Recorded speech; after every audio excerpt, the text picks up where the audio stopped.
Hey everybody, this is Tao at the Forge, and first of all, I just want to say I'm glad you guys have stuck in with me. I know I haven't been able to make videos very often lately, just things have been really crazy, but still trying to make them as much as I can, so thanks again for sticking with me.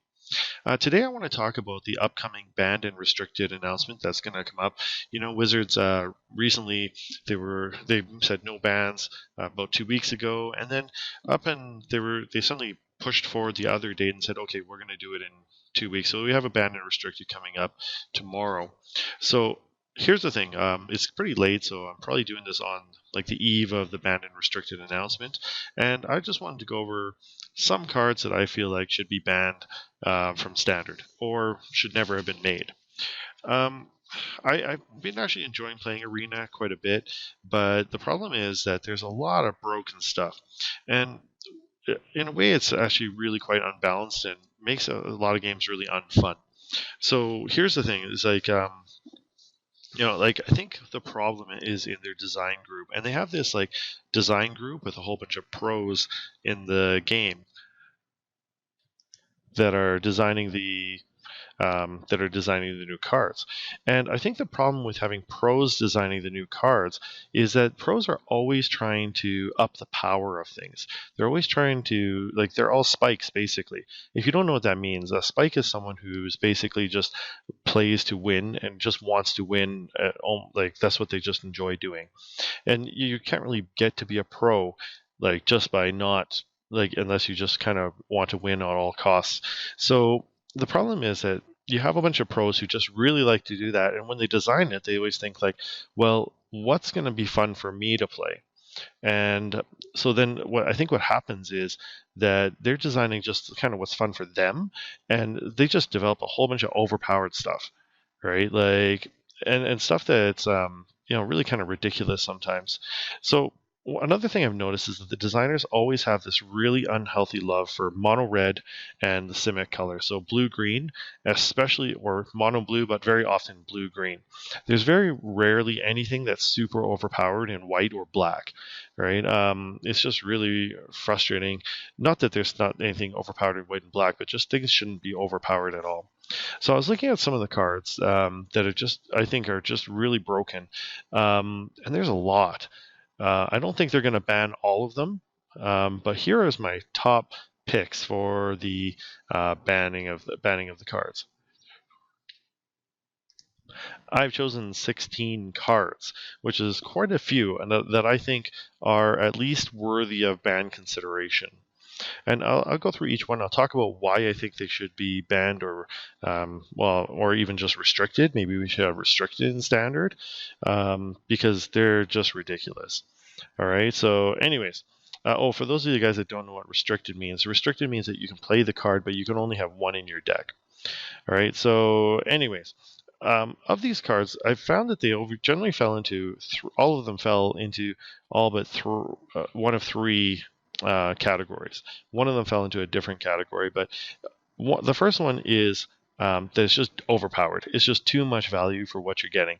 And they're just kind of upping the level of all the cards, which is basically creating a whole bunch of power creep in the game.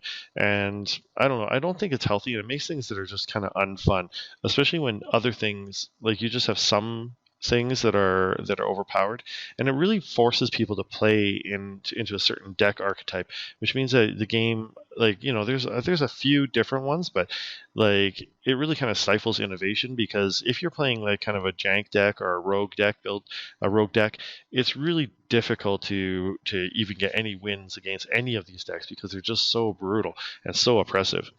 So anyways, the other ones is so anyways, it's just overpowered. The other ones are free casting.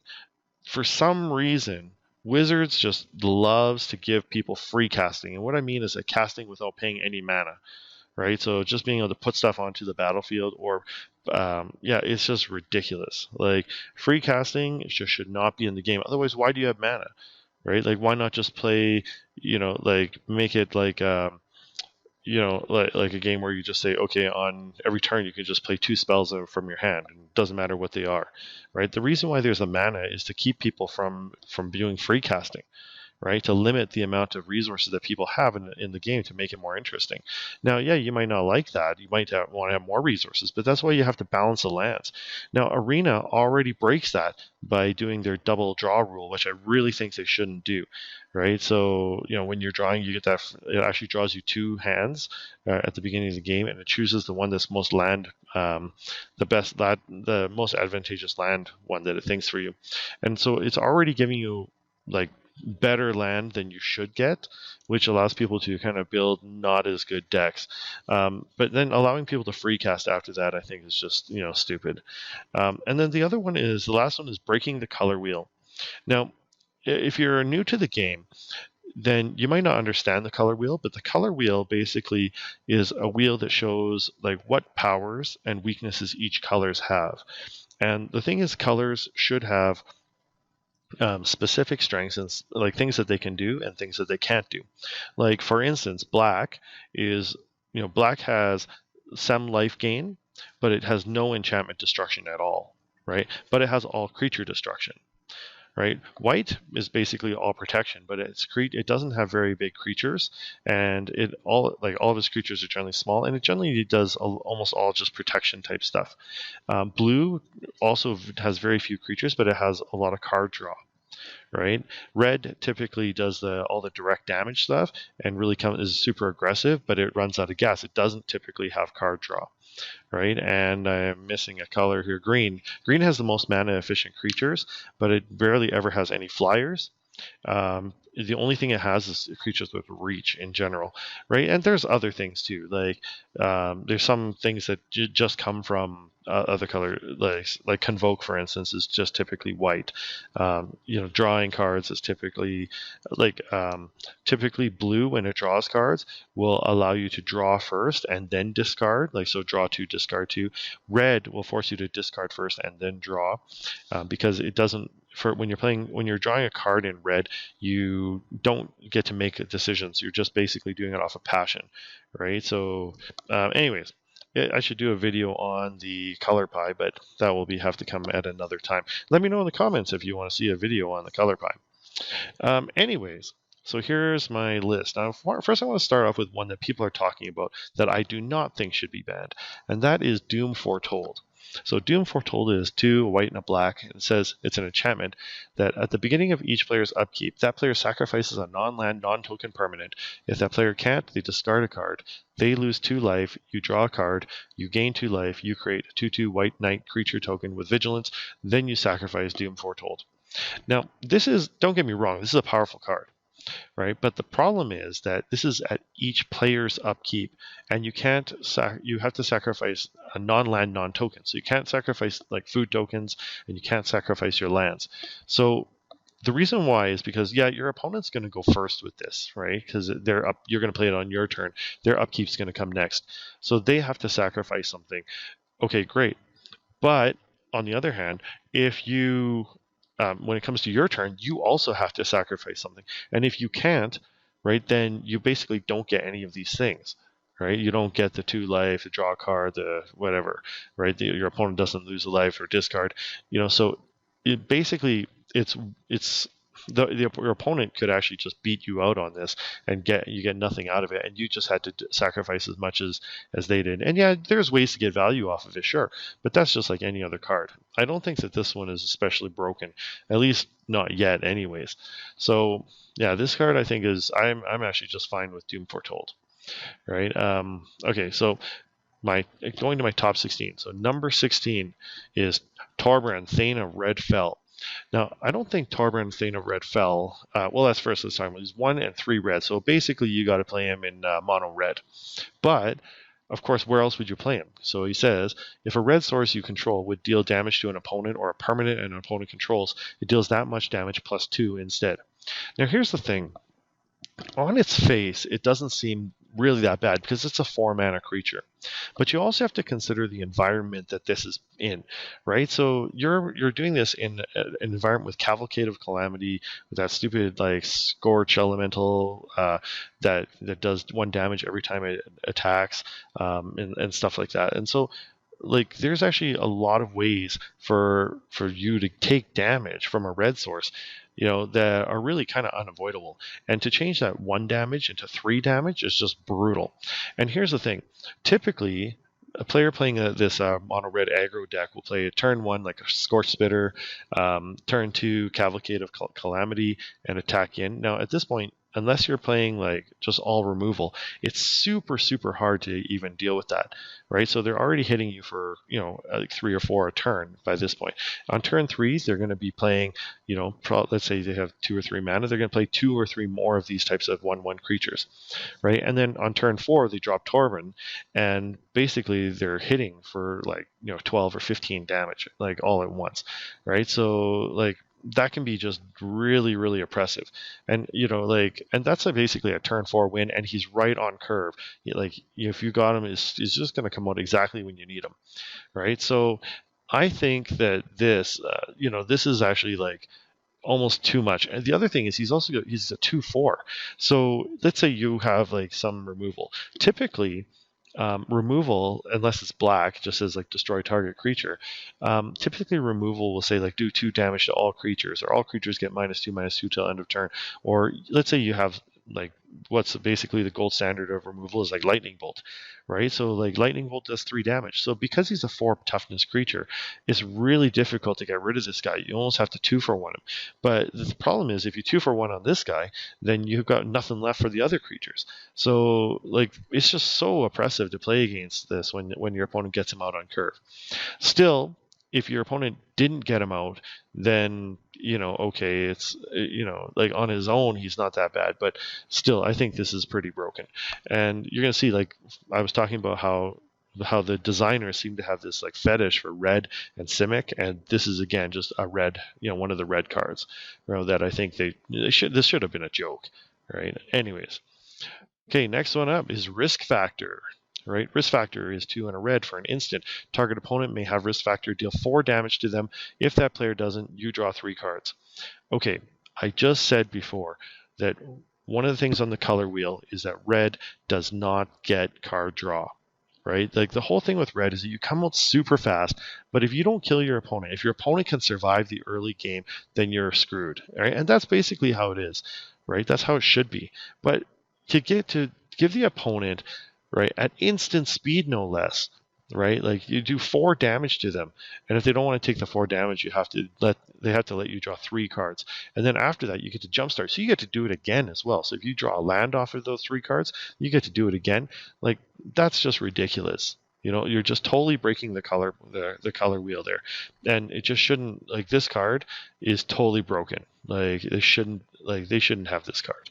Right, so I like Risk Factor. Yeah, it's a great card. It's modern playable, and everything like that. But it's super powerful. Like, and again, it's adding extra power to red. That red is already super powerful. Like I don't know. Like I could see if it said like Risk Factor does 2 damage to target opponent, and then you draw 1 card, right? If they don't want to take it, right, or something like that. Or even like 3 damage and you draw 1 card, but 4 damage and then you have to draw 3 cards. Like that's just so harsh, right? Like I don't know. Like it would be like having a white card that said like, like a 3-mana white card said, look at the top 10 cards of your deck in your library and put all the creatures onto the battlefield, like or put all the creatures directly into your hand, right? And then gain a life for every creature, or gain 3 life for every creature you put in your hand. Like that's just ridiculous. They shouldn't have cards like this. All right, next one, number 14, Frilled Mystic. Now, Frilled Mystic is just super annoying. Now, it is a little bit harder to cast because it's blue, 2 green, right? But here's the thing. Like, yes, I understand. Blue gets counters, green gets creatures. So, yeah, it kind of makes sense. But here, like, the thing is, when you're playing against this card, the Frilled Mystic, like, because it has Flash, is essentially just a counter spell. Right, but it's a counter spell that comes with a body on it. So typically, what will happen is your opponent will play this like on your turn, of course, because that's when you're casting spells, right? So they counter a spell on your turn, and they get a creature, but now you're tapped out, and you have no way to deal with that creature. So then he's got a 3/2 attacker on the very next turn, right? And then the other thing is, like in blue, they typically have like bounce spells and stuff like that that will just unsummon this thing and bring it back to your hand, and they just keep like you try and remove it, they counter it with unsummon, bring it back to their hand, and then when you try and cast something else, they just cast it again, right? So I think like Frilled Mystic is again it's just too much for what it is, right? Like I don't know how you would fix this. Maybe by adding an extra mana to it, by making it maybe 3 green and 2 blue or something like that, because you're actually getting something pretty good for what it is. It's at the end of the day, it's not the most broken card, but it's still pretty overpowered. Okay, so look at that, another red card.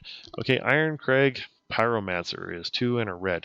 Whenever you draw your second card each turn, Iron Crag Pyromancer deals 3 damage to any target, and it's a 0/4. Okay, remember what I said about Torben? He had like a 4 toughness. What is the thing with 4 toughness creatures? Right? Typically, red doesn't have high toughness creatures. Right? Like red typically, if like okay, so according to the color wheel, typically green has the most mana efficient creatures. So if you're going to get a 3/3 for 3, that's typically in green, right? But in red, it would be like a 4/2. So it does more damage, but it has less of a body, and it makes sense because the theory of red is that red is all emotion. So it's going to come out and it's going to attack you harder without regard for itself. So it's going to have less toughness, right? In white, for instance, you might, instead of a 3/3, you would get a 2/4. Right, so because white is more defense oriented, so it would say, okay, this makes sense. Again, this creature is not attacking as hard, right? It's more on defense, right? And so it's not attacking as hard. So it makes sense that the stat would go the other way onto the toughness. But to give someone a 0/4 for 3, is really kind of brutal. And people say, okay, well, it's a 0, it doesn't do any damage. Well, great. Okay, but very typically, this is going to go obviously in some red-blue deck, right? And that's what I said, like those 3 colors, red, blue, green, right? I know red, blue is not Simic, all right? But here's the thing, like they have just a crap ton of card draw spells, right? And so the thing is, when you have card draw spells, right, like they typically just replace each other. They're just cantrips. So you cast a spell, you get a card, and it just draws you yet another card, right? And then this guy does 3 damage to any target. Now, if he said 3 damage to target creature, okay, that would be less broken, right? But it can, so any target, hit you, a planeswalker, like can hit whatever, and you're just constantly refilling your hand, right? Because all the cards you cast basically allow you just to draw another card, right? So I mean, this card again just overpowered, especially because of its toughness. If it was a 0/1 or a 0/2, like something that would be easier to remove, like basically you need two things to kill this, right? Like you got a 2/1, and in the meantime is like it's played specifically in a deck that's like all counters and card draw. So like this card again, super overpowered. All right. All right, here we go. I believe this is number 11. Yep. Okay, 11. Chandra's Spitfire. 2 in a red. Look at that red again. Hey, I mean, they got like a seriously unhealthy love of red here. All right. Okay, so you get a 1/3 flyer. Okay, now that seems okay, right? Like, now this looks more like a white creature, a 1/3 flyer, right? But whenever an opponent is dealt non-combat damage, Chandra's Spitfire gets +3/+0 till end of turn. You put this specifically in the card color that deals direct damage to stuff, right? And when you combine that with Cavalcade of Calamity and that Scorch Spitter or whatever, like very often, like you play this on turn 3 and turn 4, you are hitting for like 12 damage off of this thing, right? Like, so let's say you play this on turn 3, presumably like you have 3 mana up, and if your opponent doesn't deal with this immediately, right, you could cast like 3 1-mana burn spells or whatever, and you might also have a Cavalcade of Calamity or whatever, like, and this thing could easily do like 9 to 12 damage to you, right, or 10 to 13 damage. Like it's just like you shouldn't get +3/+0, right, every time your opponent takes 1 damage. Like that's just, again, it's just like super overpowered. If it was just prowess and got +1/+0 to end of turn, no problem. But +3, like come on. All right. Next one, Fires of Invention. 3 in a red, and look at that, another red card, right? So for enchantment, you can cast spells only during your turn, and you can cast no more than 2 spells each turn. So here we have the first of our free casters. Right? You may cast spells with converted mana cost less than or equal to the number of lands you control without paying their mana cost. So basically, it means you can cast 2 spells in your turn, but you don't have to pay any mana for them, and you can only cast 2 spells. But basically, you can only cast spells less than or equal to the number of lands you control. Now, people are saying like, okay, well, you have to have that many lands anyways, but it actually doubles the amount of lands you have in red, right? So the thing is like, okay, yeah, so like get this out on turn 4, you have to have 4 mana. This means I can cast up to 8 mana worth of spells every single turn that I have. Okay, I can't cast anything on my opponent's turn. Great, but that still means I can cast like a whole bunch of like a crap ton of huge mana stuff on my turn without paying any cost to it. That's just again, it's just like free casting, especially in red. Like the whole thing with red is it's not supposed to have it's not supposed to have the extra it's not supposed to have extra card draw or mana advantage or anything like that. Those are things that are in other parts of the color wheel. So again, Fires of Invention is just totally broken. All right, Experimental Frenzy. All right, Experimental Frenzy is 3 and a red.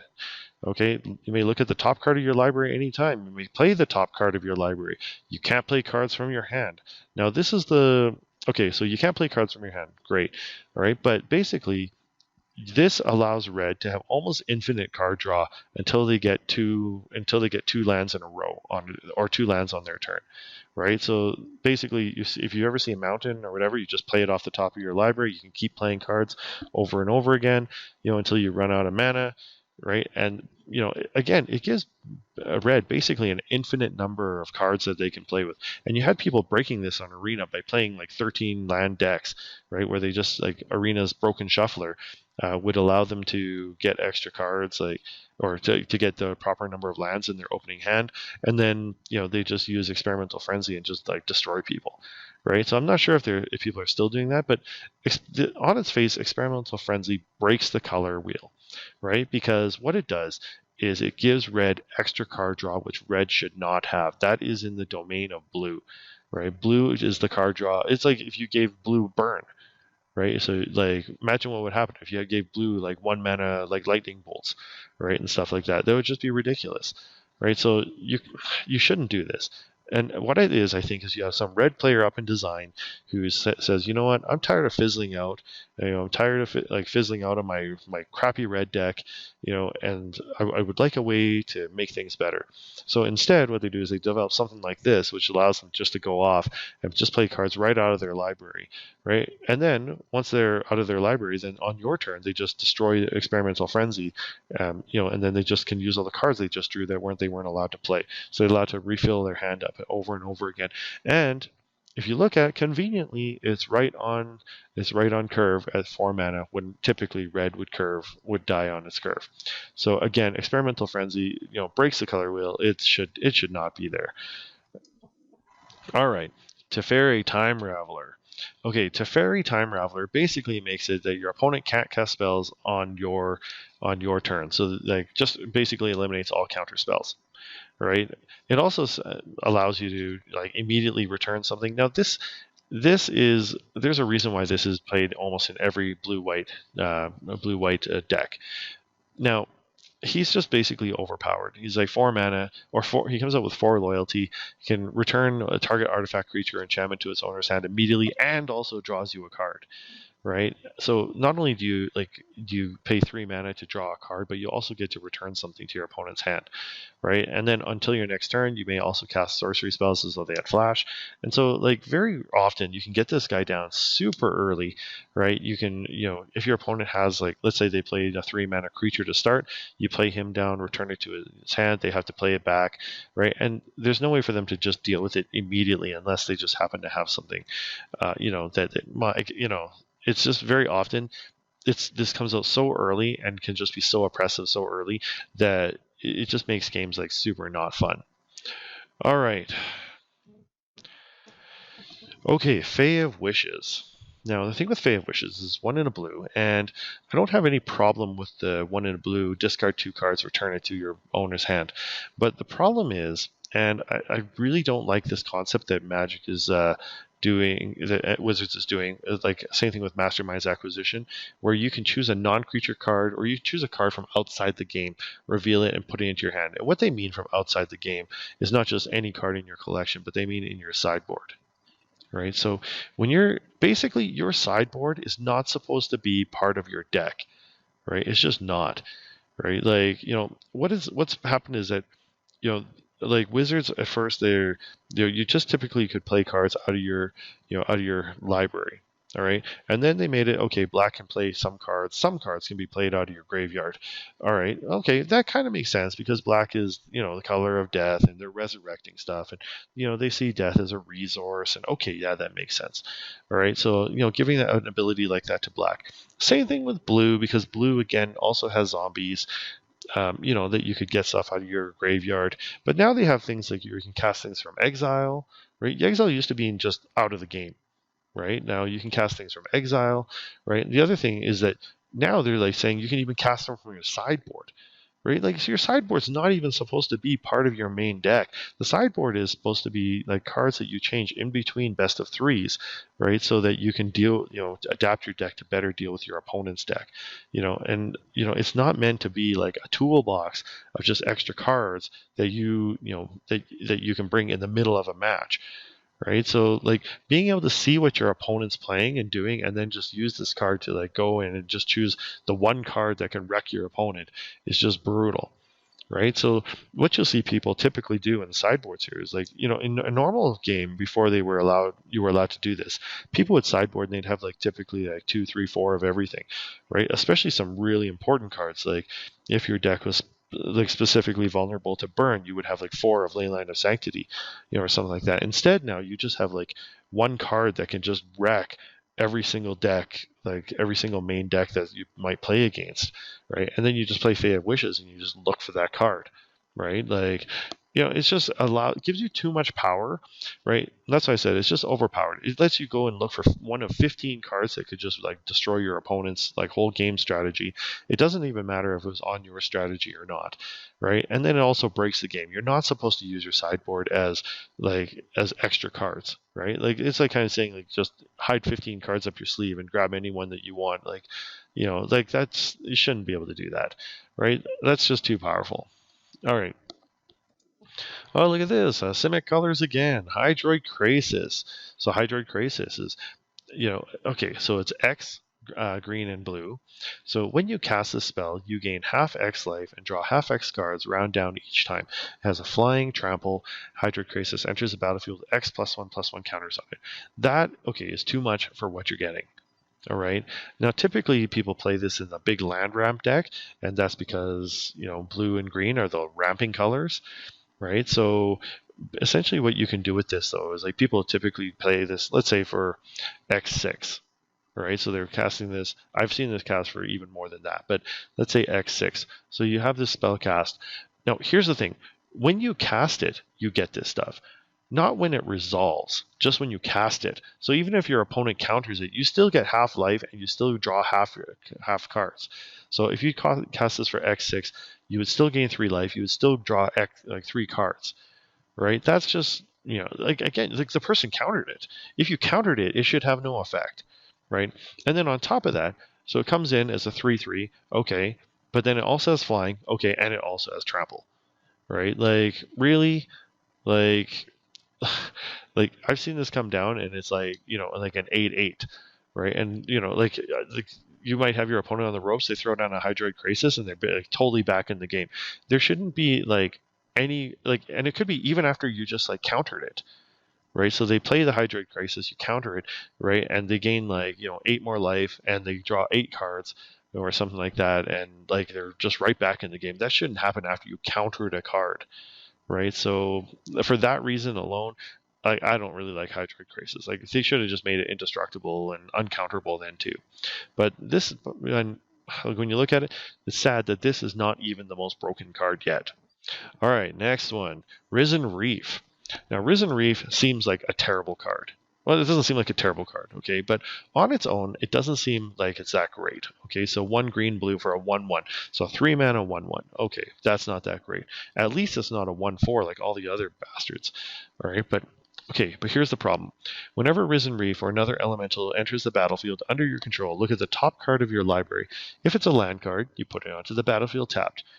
Okay, so that means like right away you can play, like you can get this elemental down, right? And if there's a land on top, you can just put it onto the battlefield. So the whole rule about putting only one land onto the battlefield at a time is just broken, right? But on top of that, you get the body of that too, because there's a body of the elemental that's coming down as well, right? So if you don't, if you don't put it into the battlefield, you just put it into your hand, right? So like basically you just basically fill up your whole hand with an infinite card draw essentially, because you got to get, again, like I said earlier, is you have to understand in isolation this isn't so bad, but people are playing this in an environment that's heavily based in elementals, right?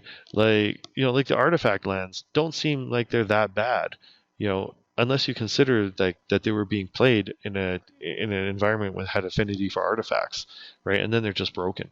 Same thing with Risen Reef. Like on its own, it doesn't seem that bad, but when you're playing it in an environment that's just like filled with a ton of elementals, right? Especially if people combine red with this, right? And then you got the Chandra, right? And she can create two elementals every turn, right? Like then basically you're just drawing tons and tons of cards off of this, and like blue green just want to draw tons of cards, and so essentially this thing, like this one creature, can draw you like 10, 20 cards in a game. Like it's ridiculous, right? It's and not only that, can also put like it's potentially could put like 3 or 4 cards like lands onto the battlefield in a single turn, right? Like that is just like broken, right? You shouldn't be able to do that, and it's no wonder that this is kind of the core of that of the deck that that everyone is like, that a lot of people really hate. So Risen Reef, is my number 6 pick overall, and it's hard to believe there's actually even worse ones than this. Okay, Nissa, who shakes the world, 3 mana and a green. Okay, so whenever you tap for a forest, you add an additional mana. So okay, so now you get, for your extra forest, you get, instead of 1 green, 2 green. Okay, that kind of makes sense because green is the color of mana ramp. Okay, that's fine. But then her +1 ability is put 3 +1/+1 counters on up to 1 target creature land you control. You untap it, it becomes an elemental creature with vigilance and haste.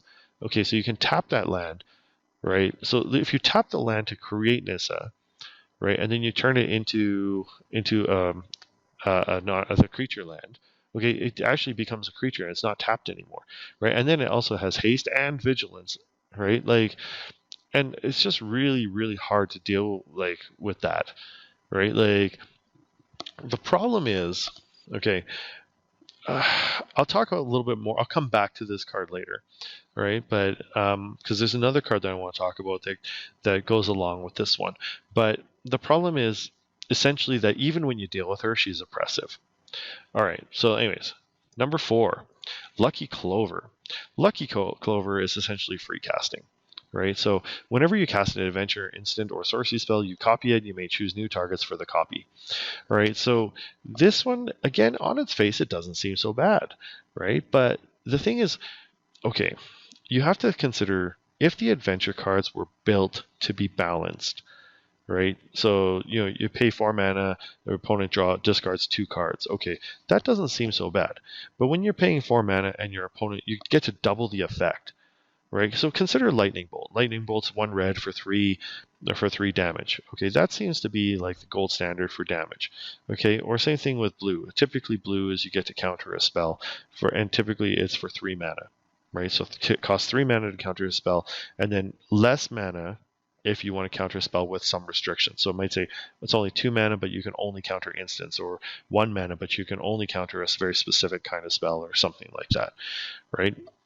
So like same thing with like creatures and stuff like that. But if they made the adventure cards balanced, this artifact just unbalances the whole game, right? And the problem is that you can get more than one of them. Another problem is it's in any color, right? And then it's also only 2 mana to put down, right? And it's an artifact. Because the problem is artifact removal is very hard to have in your. It's hard to just main board. So when you're playing in standard, especially in arena best of ones, like it's very difficult for you to just put like destroy target artifacts like into your main deck, because if you ever like mainly creatures don't or players don't usually play those types of cards, or they're not really like game ending, right? So it's very difficult to deal with artifacts like that.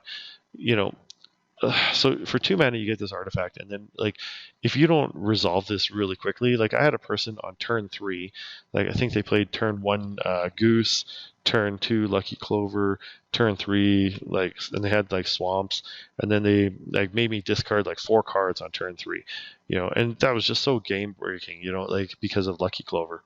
Like the problem is like same thing with destroying creature. Destroy target creature for 3 mana with Murderous Rider.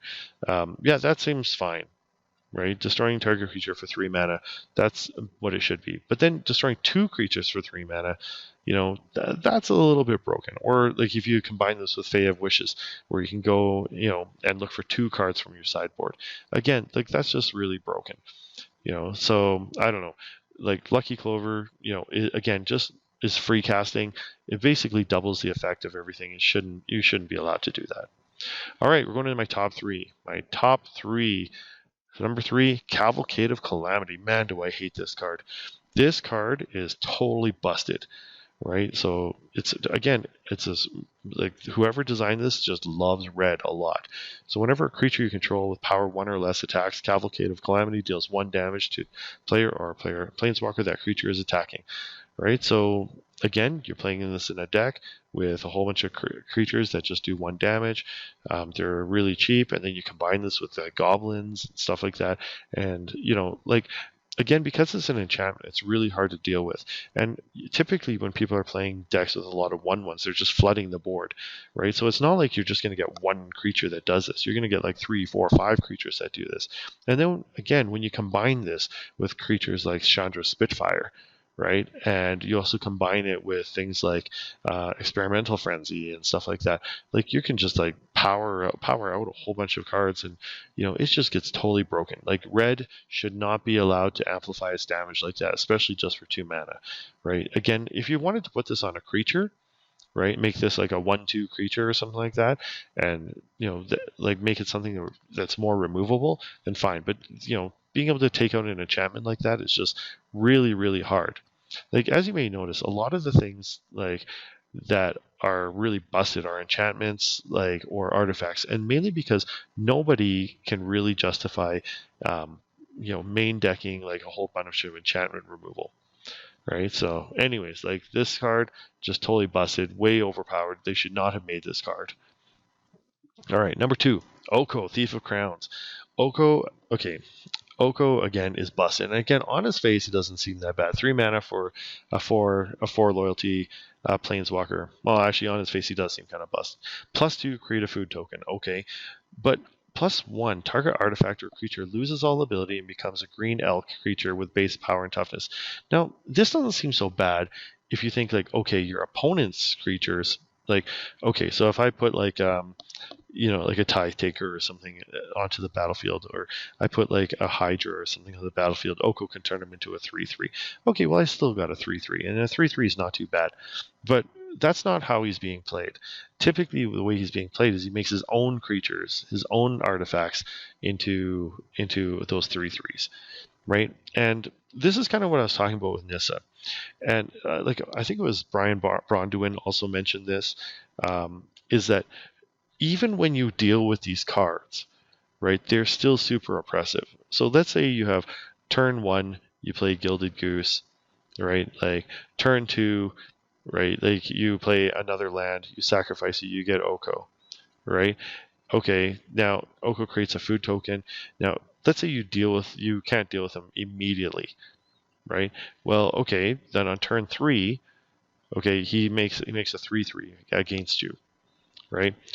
Now the problem is that like basically makes a 3/3 creature, and you dealt with him almost immediately, right? Same thing with Nissa, it makes a 3/3 land. So it could be that like he's like hitting you super super hard, right? And like it's just really oppressive to try and deal with this. Like same thing with Nissa's with her lands, right? Like even if you have like the Elder Spell and you like kill it right away, right? They've already created like between them like 3 to 6 damage against you on turn 3 or turn 2 of the game.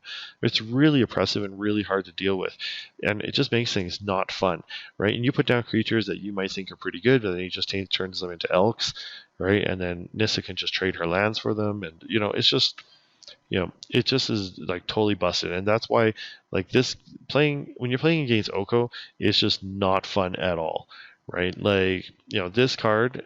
I don't think they're actually going to ban it because I guess I'll talk more about that in a minute.